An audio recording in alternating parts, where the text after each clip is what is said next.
Okay, let's talk play-in.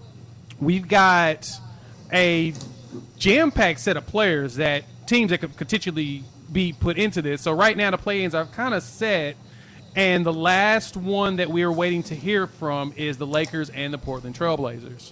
So do you think that the Trailblazers end up in that 7th seed playing potentially Golden State for the play-in, or you think the Lakers end up sticking there at 7? So let me see here who they're both playing. So final schedules, you got the Lakers are traveling to Indiana, and then they have the Pelicans right afterwards, back-to-backs. Yeah, I think Portland Lakers win both Denver. those games.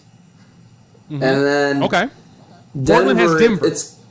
And I think Denver might be trying to do something funny there the last game. We'll see what happens today.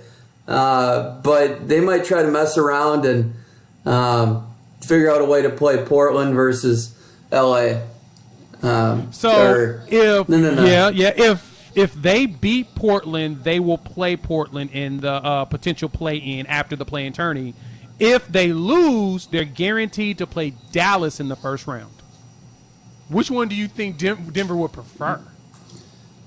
I think they'd prefer Dallas, to be honest. I don't think they really care. I think they want the higher seed, though. I do. And as long as they're not playing LA, they're going to do everything they can to not play LA. However, if I'm a team, I want to play LA sooner than later. Exactly. Just to. It all depends if you believe in your team or not. I mean, Denver, I don't think they're waiting on anybody to get healthy. So, Paul Millsap, I don't know if he needs a little more time to just get back to a higher percentage. I don't know where we're at there, but I'd want to play these guys while they're weak because AD hasn't been great. He's not, I'd say he's like 85% right now, and who the heck knows about LeBron? I mean, why not eliminate these guys sooner than later and just go in there and try to beat them up? Because Portland's rolling right now. Dallas is rolling. I think those teams are all playing first round-wise. I think Portland, Dallas, and the Lakers are all going to be a pretty equal situation. So, I don't know. Yep. I mean, it's a toss-up. Why not just, if you're going to go out and try to win, why not win? I mean, but at the end of the day, maybe you know more about where these guys, like if LeBron's fully healthy and he's just ready to go and they've been holding him out, so I can see I can see him being 100% right when he comes out of the gates, and it wouldn't shock me. But it wouldn't also surprise me if he needs a couple days to get going, you know? True. Needs to get that shot going and get back into gameplay. It's just AD. I'm not saying he's 100% right now. He's had 1.5, 2 great games so far, and I need to see more out of AD. He's not back to peak form yet, so we'll see. It's such a tough situation. I would want the 3 seed if I'm Denver, though. I want the higher seed if you can get it. Gives you confidence, but also gives you home court advantage, and you're not playing games like that. I'd be more worried about trying to be in the same bracket as the Clippers, to be honest. If I'm Denver, I'm worrying about playing the Clippers the earliest. That's if I'm any team. Yeah. Oh no, I agree with you on that. And looking at it, so if the Lakers swap with Portland because Portland loses to Denver, then Denver gets the 3 seed, but then they're going to face the Lakers because in the first round, which probably, like as you mentioned, I think that's a fair point. You probably want to play Lakers early, then you do want to play them later whenever they're looking like they're a little bit more healthy, where they feel like they're getting more rolling down the hill. They're building up steam. You don't want to play them at that point. So that's a fair one. So I do understand not wanting to play with fire, though, and let somebody else try to take them out first. But it's a sticky situation. If you think you're rolling and your team's ready, you got to beat them at some point, and why not beat them when they're easier? No matter what, they're going to be easier right away. Yeah, right. And what's funny to me is I think that's the most dangerous team to me. And let's jump into the even more playoff teams. The dangerous team to me right now feels like it's Golden State. Like, because Steph is reeling off these games where if you give him one game, I think that Steph can give you some problems. In a 7-game series, I think you can figure out ways to make it not work for them, especially because the playoffs is more physical. Everybody locks down. There's way more strategy, way more thinking. Playing games, I see them going in, but if Golden State plays Utah in the first round as the 8th seed, I'm not confident that Utah can beat them without Donovan Mitchell being 100%. You know, if Golden State gets Utah, which that's probably what it's looking like. If Golden State wins, they'll be the 7th seed. Okay, if they win their first game. But actually, it's not a guarantee. They could fall to 9 here. Sorry. They can fall to 9, so they could be the 8 or 9 seed. They definitely could. But yeah, you're right. If they play Utah, they have a chance with Steph. But at the same time, you're relying on Wiggins and everybody else to go off. And you're going to get 1 or 2 games out of Wiggins. That's it. So is Steph going to be able to... him? What's that? What is it about Wiggins? I just don't get like how people don't realize how much of a bust he truly is. Like, there's something about that dude that as a number 1 draft pick, you would expect so much more than him putting up 20 points and like absolutely nothing afterwards. I'm not to the point where I call you right. I mean, for a number 1 pick with all the hype he had a ton of hype. Yeah, he's a disappointment. A bust is a large word to put on a guy that's been very, very healthy, scored a lot of points. Like, the dude might finish 25,000 plus points and like a top 50 all-time points guy, maybe even top 30 the way he's getting minutes and putting up points. And if you look at that, that'd be pretty incredible. But it's his defense this year that's just kind of thrown me for a loop. They're the 4th-ranked defense right now, Golden State, on the season. It's insane how good they've been defensively. And you look at that personnel, a bunch of G Leaguers, and a guy that you mentioned it. You never know what's going to happen with Andrew Wiggins, who's going to show up, and just came out of nowhere and just locking dudes down and playing very smart defense. And it just doesn't make sense to me with the personnel they have. And Steve Kerr, I didn't realize he could do this with the squad defensively, and that's been the most impressive thing about Golden State. But that's also mind-blowing why they're not higher up and winning more games, because their defense is so good. It shouldn't be that hard offensively, even though that just shows you how much more important offense is in today's game. It really is. So that's fair. I give a lot of credit to Kerr and Draymond. As much as we clown Draymond and pick at him for his comments of being one of the best defensive players ever, he's kind of got an argument. Because like you just said, with that team of scrubs and him being the anchor to that defense, because when he's not there, the defense doesn't exist. He doesn't have an argument to surpass Dennis Rodman yet. He does have an argument to say that he should not Hakeem. Exactly, but he has an argument to say that he should even be in a conversation with them. He does have that much. I'll give him that portion of it. That's a fair piece. So, okay. All right, who do you think is going to make the biggest playoff run? Biggest playoff team or player? A team. What team do you think is going to make a run in the playoffs that you feel like might be a surprise to people? That would be a surprise. There'd be a surprise, and who do you think's also going to end up getting eliminated early? That's going to be a surprise. Yeah, so bold predictions here. If the Lakers get the 7th seed, I don't think it's going to surprise a ton of people if they went on a run. So that's probably the easy answer. I won't go with them, even though they're probably going to be my pick as long as LeBron and AD are on the court game 1. They're probably going to be my pick to come out of the West, but depends how they look in the play-in game and whatnot. That could change very quickly to the Clippers for me. But run-wise, that would be surprising. I'm gonna go with Portland. Okay.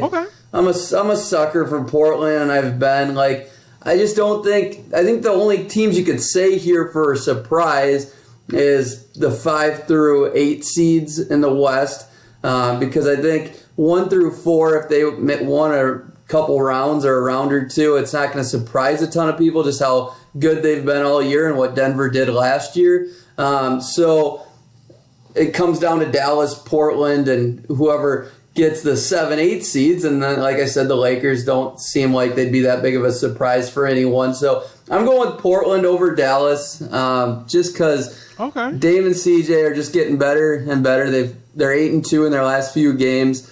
Nurkic still has a bit to go, but Anthony Simons has been playing great. They got more in the tank that's not there, and so I just hope they can get there defensively because they've been god awful on that end.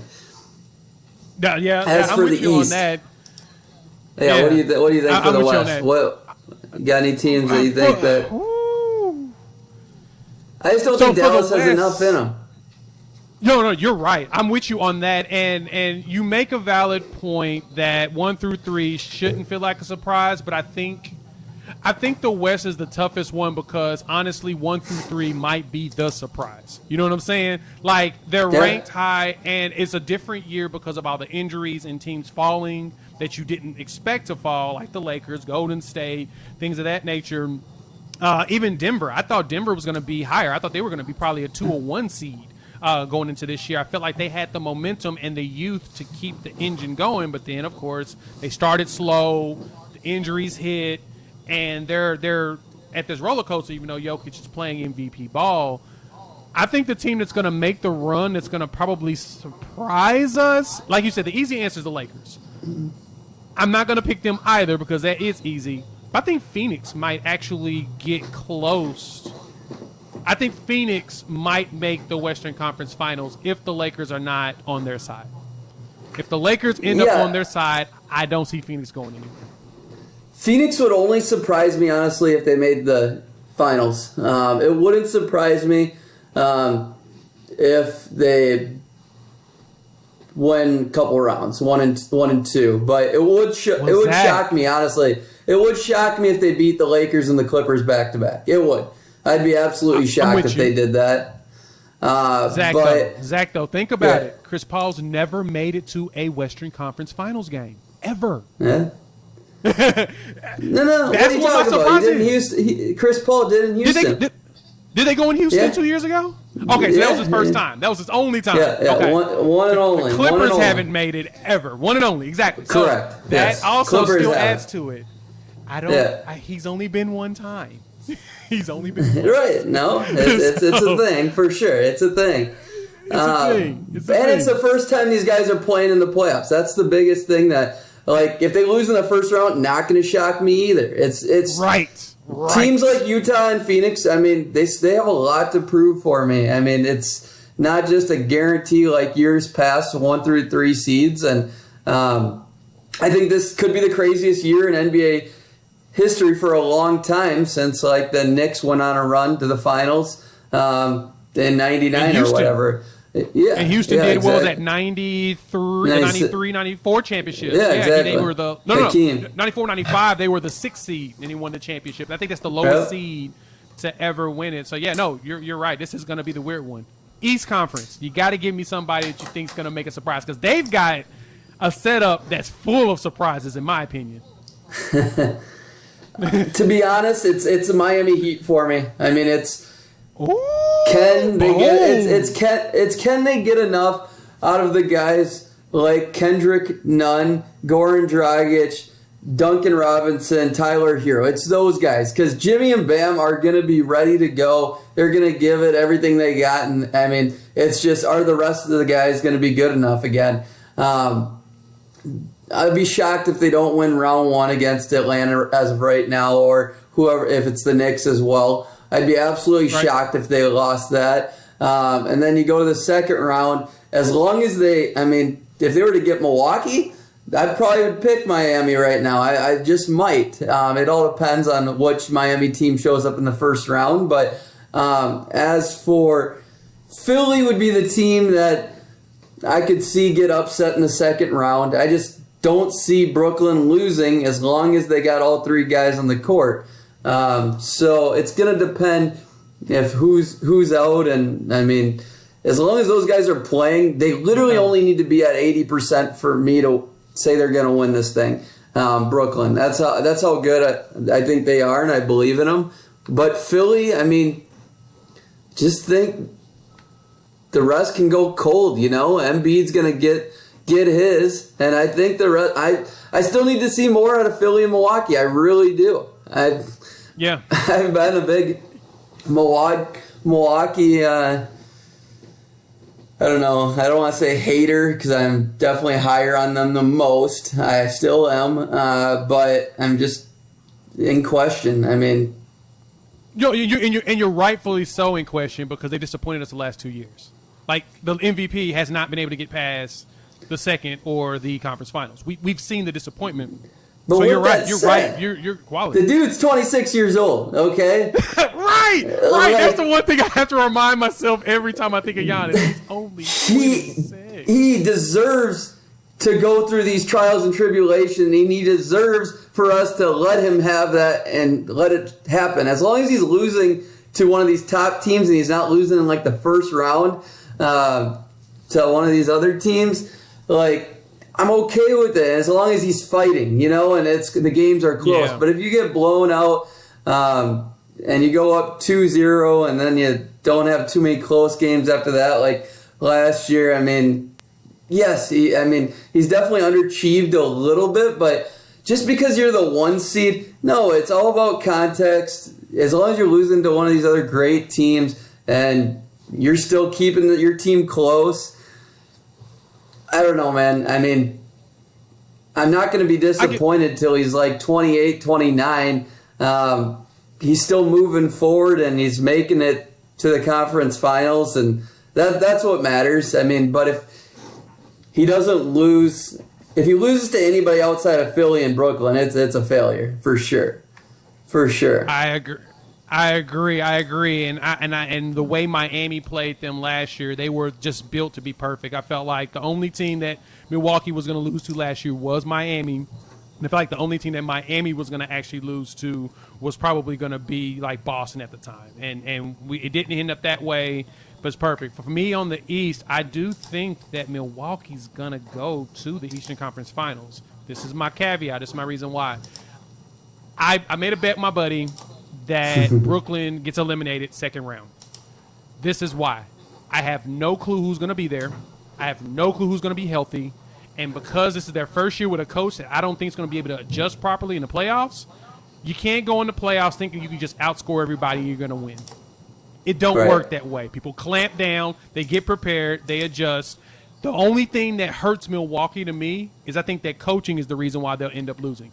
This roster, when they added Drew Holiday, and Chris Middleton's always been a defender, adding Drew Holiday as a defender and then Giannis, this is the only team to me in the NBA that can actually defend Brooklyn. Can they stop them? No, but they can defend them. They can stay in front of them. They can make the game hard for them to the point of no matter what shot they throw up, there's a potential chance they can miss easier because Milwaukee is long enough, strong enough to actually keep up with these guys. Drew Holiday's ridiculous on defense, and I know Kyrie hates dealing with him, and so did James Harden. For sure. So I'm sold on Milwaukee's moving up because of them adding Drew Holiday. I just have to see if their coaches don't hold them back when it comes to the clutch time of making adjustments and getting Giannis the ball in the proper situations. In the proper situations, but it's getting the ball out of his hands in the proper situations too. Like I've been saying this last 3 years, and they've been showing it more in the regular season this year, but still it's the regular season. The defenses aren't the same, and it's just different. It's way different. So the last 3 to 5 minutes, Giannis should not even touch the ball really, unless it's just like a quick in the middle, in the lane, dish out, kick out. I mean, get him at the elbow. Getting it out of his hands as quick as possible. Let Chris Middleton especially, who's clutch as hell, do work in those last 3 to 5 minutes. Like, Chris can get it done. He's that good. Yes. Chris Middleton I is that agree. good. Unless you're just a lob threat, I mean, do not let him do much in those last few minutes. I'm sorry. I mean, just try it. You make a great point. You make a great point with that, and that's what makes me think about how the second round for Philadelphia is going to end up. I think that they're going to play Miami because Atlanta's not beating the Heat. I like Atlanta. I think they're still too young. I think they're about 2 years away from adding the right scorer next to Trae Young to where they just shoot up. If they allow coaching to do it, because Nate McMillan is a great coach when you put him in the right situations. I think Philadelphia is going to run into that problem when they run into Miami in the second round, and I think that's going to be the team that's going to be the biggest shocker, is Miami possibly making it to the Eastern Conference Finals for the second straight year as a 5 seed, even dealing with injuries and players being in and out and being exhausted, because I know they're tired. You can tell by Jimmy Butler. They're tired. And they don't even have that second scorer yet anymore because Victor Oladipo's done. So I think they're going to be our biggest shock. So, okay.